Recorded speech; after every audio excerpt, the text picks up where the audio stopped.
Leluhur Nusantara adalah pusat peradaban dunia, yang bahkan jauh lebih maju dalam hal spiritual, kebudayaan, dan peradaban dari yang ada sekarang.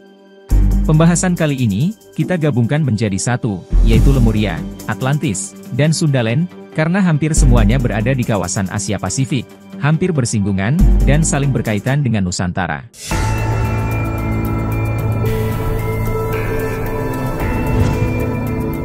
Lemuria merupakan peradaban kuno yang muncul terlebih dahulu, sebelum peradaban Atlantis berkembang.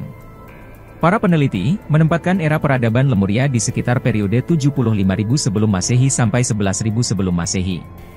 Jika kita lihat dari periode itu, bangsa Atlantis dan Lemuria seharusnya pernah hidup bersama selama ribuan tahun lamanya. Gagasan benua Lemuria terlebih dahulu eksis, dibanding peradaban Atlantis dan Mesir kuno, dapat kita peroleh penjelasannya dari sebuah karya Augustus Le Plongeon, seorang peneliti dan penulis pada abad ke-19, yang mengadakan penelitian terhadap situs-situs purbakala peninggalan bangsa Maya di Yucatan. Informasi tersebut diperoleh setelah keberhasilannya menerjemahkan beberapa lembaran catatan kuno peninggalan bangsa Maya. Dari hasil terjemahan, diperoleh beberapa informasi yang menunjukkan hasil, bahwa bangsa Lemuria, memang berusia lebih tua daripada peradaban nenek moyang bangsa Maya, yaitu Atlantis. Namun dikatakan juga, bahwa mereka pernah hidup dalam periode waktu yang sama, sebelum kemudian sebuah bencana gempa bumi dan air bah dahsyat meluluh lantakkan, dan menenggelamkan kedua peradaban maju masa silam tersebut. Hingga saat ini, letak dari benua Lemuria pada masa silam masih menjadi sebuah kontroversi. Namun berdasarkan bukti arkeologis, dan beberapa teori yang dikemukakan oleh para peneliti, kemungkinan besar, peradaban tersebut berlokasi di Samudera Pasifik, di sekitar Indonesia sekarang.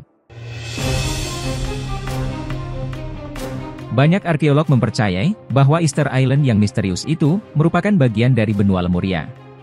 Hal ini jika dipandang dari ratusan patung batu kolosal yang mengitari pulau, dan beberapa catatan kuno yang terukir pada beberapa artefak, yang mengacu pada bekas-bekas peninggalan peradaban maju pada masa silam.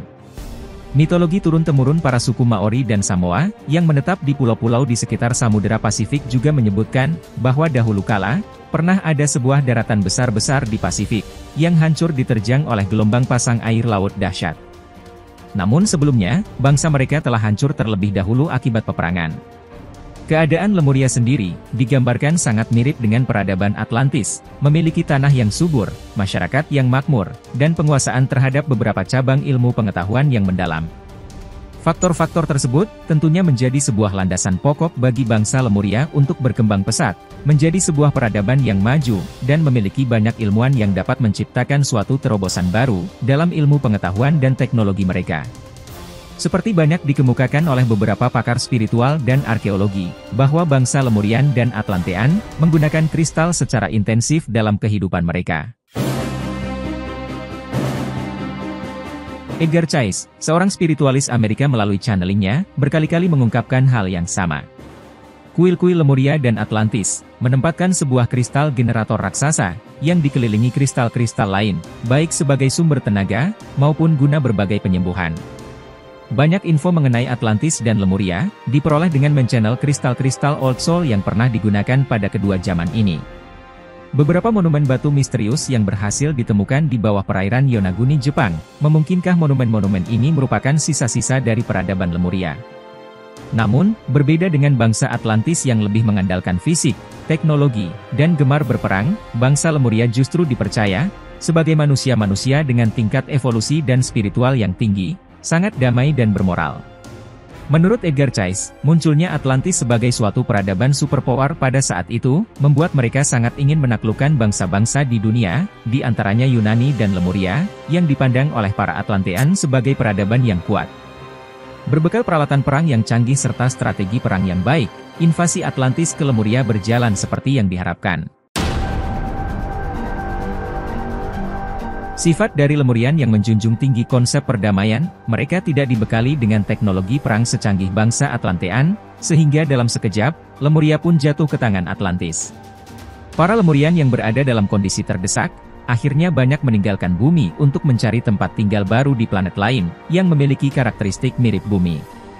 Mungkin keberadaan mereka saat ini belum kita ketahui, ada yang mengatakan, saat ini mereka tinggal di planet Terra di gugus bintang Pleiades. Mungkin, kisah para Lemurian yang meninggalkan bumi untuk menetap di planet lain ini, sedikit tidak masuk akal, tapi perlu kita ketahui, bahwa teknologi mereka pada saat itu sudah sangat maju, penguasaan teknologi penjelajahan luar angkasa, mungkin telah dapat mereka realisasikan pada jauh hari. Tentunya, penguasaan teknologi yang sama pada era peradaban kita ini, belum bisa disandingkan dengan kemajuan teknologi yang mereka ciptakan. Dari sekelumit kisah yang diuraikan, dapat ditarik kesimpulan, bahwa para Lemurian tidak musnah oleh bencana gempa bumi dan air bah seperti yang dialami oleh para Atlantean, namun karena peranglah, yang membuat sebagian dari mereka berguguran. Sementara, semenjak kekalahannya oleh bangsa Atlantis, otomatis wilayah Lemuria, dikuasai oleh para Atlantean, sampai saat akhirnya daratan itu diterpa oleh bencana yang sangat dahsyat, yang kemudian menenggelamkannya bersama beberapa daratan lainnya, termasuk di antaranya Atlantis itu sendiri. Sebagai referensi, Istana Tayfur-Hafi di Istanbul, Turki, tersimpan selembar peta kuno yang sangat unik. Peta kuno yang terbuat dari bahan kulit rusa ini, ditemukan pada awal abad ke-18. Sekilas jika dilihat, mungkin hanyalah merupakan selembar replika peta daratan di masa-masa lalu. Dalam peta tersebut, hanya kawasan Laut Tengah yang tergambar secara persis, sedangkan kawasan lainnya, seperti benua Amerika dan benua Afrika, tergambar sangat berbeda. Kemudian, di saat para ilmuwan menelitinya dengan lebih lanjut, hasil yang diperoleh sangat mengejutkan. Karena ternyata, peta kuno ini, sebenarnya adalah gambar pandangan udara dari atas angkasa, yang sangat detail dan terperinci. Jika disandingkan dengan gambar yang diambil dari pesawat Apollo 8, maka, peta kuno Turki ini bagaikan fotokopinya. Gambar perubahan garis besar pada benua Amerika dan Afrika di peta kuno tersebut, sesuai dengan gambar yang diambil melalui pesawat Apollo 8. Dan yang lebih menakjubkan lagi adalah, bahwa peta kuno itu, melukiskan bentuk rumit permukaan bumi, kutub selatan yang tertutup lapisan es tebal. Tidak ada perbedaan sedikit pun dengan hasil gambar pemetaan menggunakan fotometer yang dilakukan oleh tim eksplorasi kutub selatan pada tahun 1952, yang mengadakan penyelidikan keadaan bumi di bawah lapisan es. Lalu, siapakah pada masa purbakala yang sudah menguasai teknologi tinggi pemotretan melalui angkasa luar? Dari penemuan peta kuno ini, menjadi suatu bukti, akan kemajuan pengetahuan ilmu astronomi peradaban masa silam, yang sampai detik ini pun belum bisa dikuasai oleh manusia-manusia zaman sekarang, yang notabene mungkin mempunyai peralatan yang lebih canggih dari mereka.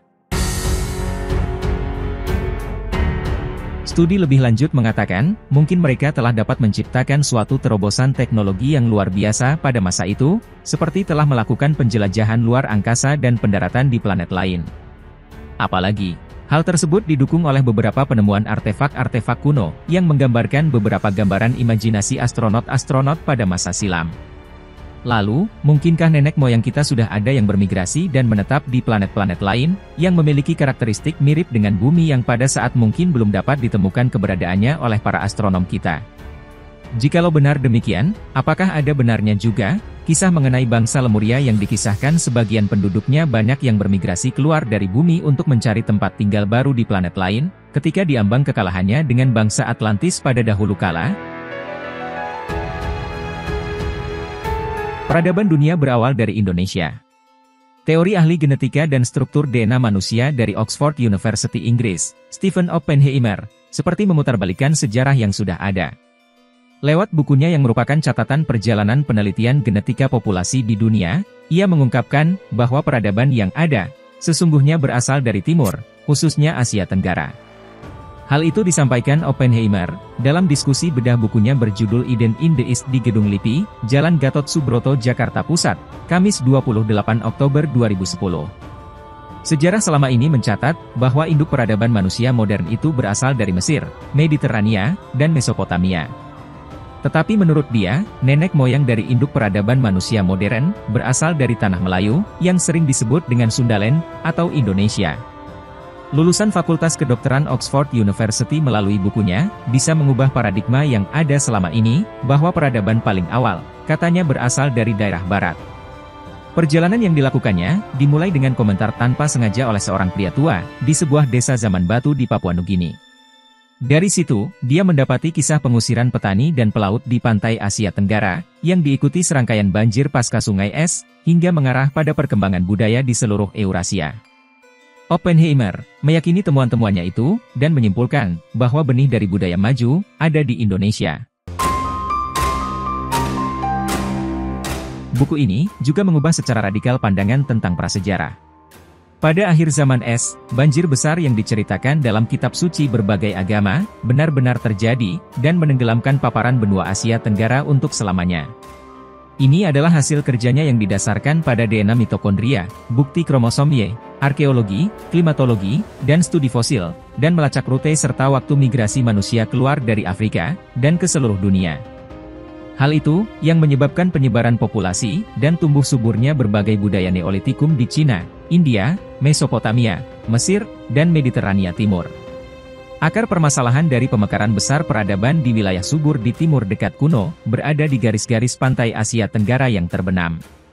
Dia mengatakan, Indonesia telah melakukan aktivitas pelayaran, memancing, dan menanam, jauh sebelum orang lain melakukannya. Oppenheimer mengungkapkan, bahwa orang-orang Polinesia, penghuni benua Amerika, tidak datang dari Cina, tapi dari pulau-pulau Asia Tenggara. Sementara, penanaman beras yang sangat pokok bagi masyarakat, tidak berada di Cina atau India, tapi di semenanjung Malaya, pada 9.000 tahun lalu. Akibat iklim bumi yang semakin panas saat zaman es secara dramatis pada 65-52.000 tahun yang lalu, membuat air laut semakin naik di daerah Khatulistiwa, yaitu Indonesia. Keadaan itu, memaksa nenek moyang manusia pindah dari daerah Khatulistiwa ke daerah utara dan selatan bumi.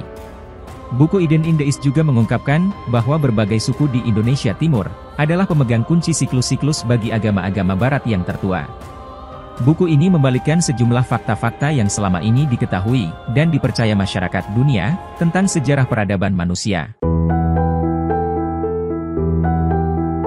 Temuan arkeolog di Gunung Padang Cianjur, bisa ubah peta peradaban dunia.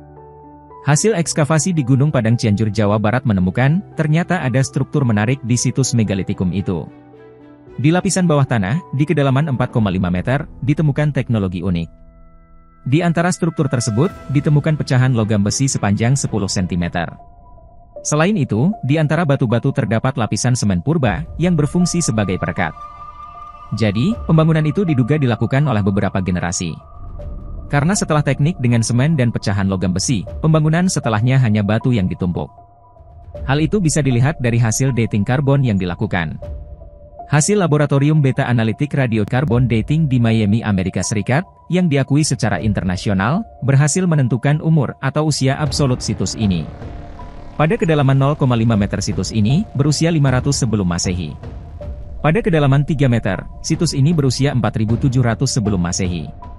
Ditemukannya struktur batu pada kedalaman tersebut membuktikan, bahwa di Indonesia pernah ada bangunan yang dibuat oleh manusia pada 4.700 sebelum Masehi, atau jauh lebih tua dari bangunan-bangunan kuno yang ada di dunia. Sebagai pembanding, bangunan piramida di Mesir, baru dibuat pada sekitar 3.000 sebelum Masehi. Hasil ekskavasi arkeologi di Gunung Padang ini, tentu saja telah mengubah peradaban dunia.